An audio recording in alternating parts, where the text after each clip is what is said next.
Notre immersion au sein de la base aérienne 709 de Cognac-Châteaubernard continue et on vous emmène maintenant à l'école de l'aviation de chasse.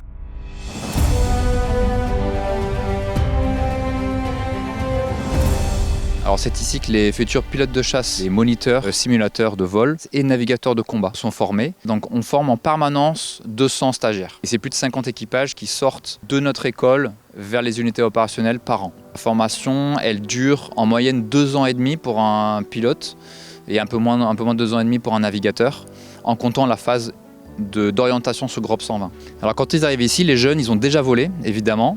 Il y a une première brique qui est la formation initiale à Salon de Provence. Là, ils découvrent l'aéronautique. Une fois qu'ils ont fait cette première brique-là à Salon de Provence, ils viennent ici à Cognac. On va les faire voler sur Grop 120. Et une fois qu'ils ont fait cette phase-là, on va les orienter chasse ou transport. S'ils passent en chasse, ils restent ici. Pour ceux qui sont orientés de transport, ils partent sur une autre base aérienne qui est la base aérienne d'Avord, à côté de Bourges. Les navigateurs, eux, ils font pas de planeur.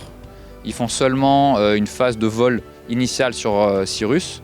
Et après, ils arrivent directement ici sur PC-21. En majorité, les jeunes souhaitent aller en chasse. Une fois qu'ils sont sur PC-21 et qu'ils font la formation chasse, le deuxième gros marqueur de leur vie de pilote ou de navigateur, c'est le brevet. Ce brevet qu'on appelle macaron, le brevet de pilote de chasse ou le brevet de navigateur de combat, ça c'est un moment très important parce qu'à partir de ce moment-là, ça y est, ce sont des professionnels du métier. Ils ne sont plus des élèves, des stagiaires, ce sont ça y est des pilotes professionnels. C'est une fierté d'être à ce poste-là, mais avant tout, c'est un grand honneur de pouvoir commander les hommes et les femmes que j'ai, on va dire, dans l'unité pour former ces jeunes. À mon sens, il n'y a pas de mission plus intéressante que former la relève de demain, d'essayer de faire en sorte que l'outil de formation soit le plus performant possible, soit le plus adapté possible à ce qu'on attend d'eux plus tard en escadron de chasse. Ça, c'est hyper motivant. Quand je passe dans les couloirs le soir à 18h30, que l'instructeur qui est en train de débriefer sur un tableau une mission, avec son jeune, sans compter leurs heures, ça c'est incroyable ça. C'est ce que je retiens comme image de l'école, ce souci vraiment d'être précis dans l'instruction qui est prodiguée aux jeunes.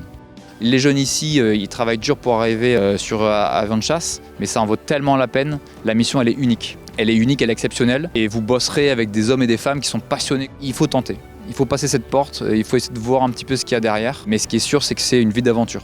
Pour faire voler un avion, il faut aussi d'autres spécialités, des contrôleurs, des fusiliers commandos qui vont protéger l'installation, la base, etc. Donc il y a forcément un métier qui peut convenir si on vient ouvrir cette porte et regarder un peu ce qui se passe dans l'armée de l'air. S'engager dans l'armée de l'air, c'est s'engager pour durer et pour une aventure exceptionnelle. Vous en savez plus maintenant sur cette école de l'aviation de chasse qui est la seule en France.